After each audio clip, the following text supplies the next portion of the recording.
चलिए आज बायोलॉजी का एक न्यू टॉपिक आरबीसी के बारे में विस्तृत एवं गहन अध्ययन कर लेते हैं। आरबीसी का फुल फॉर्म होता है रेड ब्लड सेल्स या रेड ब्लड कार्पल्स भी कहीं पे लिखा रहता है।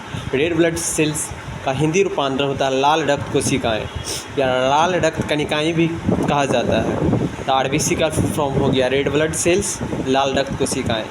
आरबीसी को एरिथ्रोसाइट भी कहा जाता है। आरबीसी को एरिथ्रोसाइट के नाम से भी रिकॉल की जाती है। आरबीसी केंद्रक विहीन होता है, डैट इज़ इसमें न्यूक्लियस अवेलेबल नहीं होता है। स्तनधारी जिनकी आरबीसी में केंद्रक पाया जाता है, मैक्सिमम जो स्तनधारी होती है उसमें केंद्रक नहीं पाया जाता है, वह न्यूक्लियस लेस होता है। जबकि कुछ ऐसा स्तनधारी होता है जिसमें केंद्रक अवेलेबल होता है, जैसे कि ऊँट, लामा, भैंस, याक, इस सभी स्तनधारी में आरबीसी अवेलेबल होता है।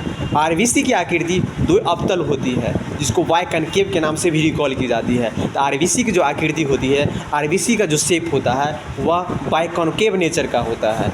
आरबीसी का निर्माण लाल अस्थिमज्जा में होती है। आरबीसी का जो फॉर्मेशन होता है वह रेड बोन मेरो में होता है।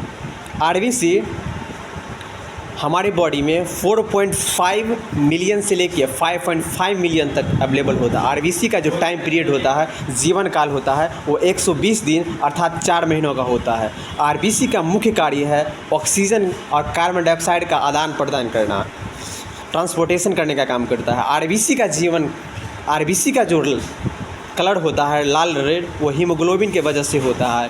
हीमोग्लोबिन एक जटिल प्रोटीन है तथा इसमें एक धातु लोहा उपस्थित होता है। स्वस्थ मानव में हीमोग्लोबिन की मात्रा 12 से 18 ग्राम हीमोग्लोबिन पर डेसीलीटर होना चाहिए। हीमोग्लोबिन की कमी से एनीमिया नामक रोग हो जाता है।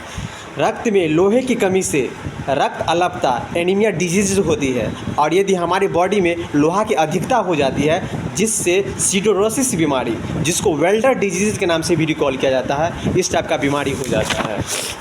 शरीर में नाइट्रेट की अधिकता के कारण मेटा हीमोग्लोबिनिया, जिसका हिंदी रूपांतर होता है ब्लू बेबी सिंड्रोम नामक बीमारी हो जाता है। यदि हमारे शरीर में फेरिक में कन्वर्ट हो जाता है नाइट्रेट की अधिकता की वजह से, जिसका वजह से हमारे शरीर में ब्लू बेबी सिंड्रोम नामक बीमारी हो जाता है।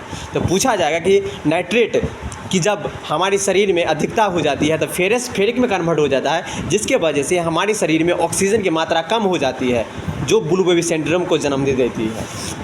जब हमारा यही हीमोग्लोबिन ऑक्सीजन के साथ रिएक्शन करता है तो ऑक्सी हीमोग्लोबिन नामक यौगिक बनाता है। जब यही हीमोग्लोबिन कार्बन डाइऑक्साइड के साथ रिएक्शन करता है तो कार्ब एमिनो हीमोग्लोबिन नामक यौगिक को रीजनरेट करता है। और जब यही हीमोग्लोबिन यदि कार्बन मोनोऑक्साइड के साथ रिएक्शन करता है तो कार्बोक्सी हीमोग्लोबिन नामक यौगिक बनाता है, जो एक दम घोटने वाला यौगिक है। आज की सेवा यहीं पर समाप्त की जाती है। तब तक के लिए better luck for next time.